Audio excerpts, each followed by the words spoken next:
Hello Chintu మామ ఎక్కడున్నావు? చెప్పు మామ, ఇంట్లోనే ఉన్నా. రాజాసాబ్ టీజర్ చూస్తున్నా. ఊరు నీ అక్క ఎన్నిసార్లు చూస్తావు ఆ టీజర్? ఇప్పటికి 400 సార్లు చూసినావు. రోజు పెట్టి సాగొడుతున్నావు ఆ టీజర్ ని. ఏం చేస్తాం మామ, వింటేజ్ ప్రభాసనం చూసి ఆనందం ఆగట్లేదు. అదంతా సరే కానీ మామ, థియేటర్ దగ్గరకు వచ్చిన కన్నప్ప మూవీ చూద్దామని. థియేటర్ దగ్గర మాత్రం ఎవరు లేరు మామ, ఖాళీగా ఉంది. కానీ ప్రభాసన్న బ్యానర్ మాత్రం పుట్టు కట్టిరు. ఇప్పుడు కాదు మామ నువ్వు పోవాల్సింది, ఇంటర్వెల్ తర్వాత పోయి చూడు, నీకు ఊపిరి ఆడదు. సరే మామ, నేను మళ్ళీ కాల్ చేస్తాను. థియేటర్ దగ్గరకు వచ్చేసి. నేను ఇప్పుడు రాను, నేను లాస్ట్ హాఫ్ అన్ అవర్ ముందు వస్తా. నాకు టికెట్ తీసుకొని పెట్టు.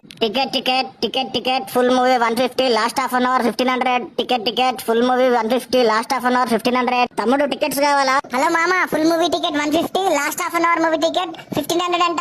లాస్ట్ హాఫ్ అన్ అవర్ టికెట్లు తీసుకో, 2 తీసుకో, తొందరగా తీసుకో, అయిపోతాయి. ఎవ్వరు లేడు కదా, అట్లా బయటకు పోయి తిరిగేసి వచ్చి లాస్ట్ హాఫ్ అన్ అవర్ ముందు వద్దాం థియేటర్ దగ్గరికి. ఊరిని అక్క ఇంతమంది మోపయ్యేవరా? హలో చింటూ మామ, అందరు మన లెక్కనే ప్లాన్ వేసిర్రు. Last half an hour theatre దగ్గర రచ్చ ఉంది, పోలీసులు కూడా వస్తున్నారు. బ్రేకింగ్ న్యూస్ చూస్తున్నాం. సినిమా థియేటర్ లో విచిత్రమైన సంఘటన జరిగింది. ఎవరైనా సినిమాకి వెళ్తే 10 నిమిషాల ముందు వెళ్తారు, లేదా 10 నిమిషాలు లేట్ గా వెళ్తారు. కానీ కన్నప్ప సినిమాకి మాత్రం రివర్స్ జరిగింది. సినిమా స్టార్ట్ కాగానే థియేటర్లు ఖాళీగా ఉంటున్నాయి. లాస్ట్ హాఫ్ అన్ అవర్ లో జనాలు ఎగబడుతున్నారు. పోలీసులు కూడా కంట్రోల్ చేయలేకపోతున్నారు. అంతేకాదు, కొన్ని థియేటర్స్ లో 2.5 గంటల సినిమాని కట్ చేసి లాస్ట్ హాఫ్ అన్ అవర్ మూవీని షోగా వేస్తున్నారు. భారీ లాభాలు వస్తున్నాయని చెప్తున్నారు. Kannappa movie day 1 200 crores collect చేసింది. దీనిపై మంచు విష్ణు గారు ట్విట్టర్ లో ఇలా ట్వీట్ చేశారు. కన్నప్ప మూవీలో మా నాన్న మంచి పాత్ర పోషించాడు, అందుకే డే 1 200 crores కలెక్ట్ చేసింది. అందుకే కదా మా నాన్నని కలెక్షన్ కింగ్ అంటారని మంచు విష్ణు తెలియజేశారు.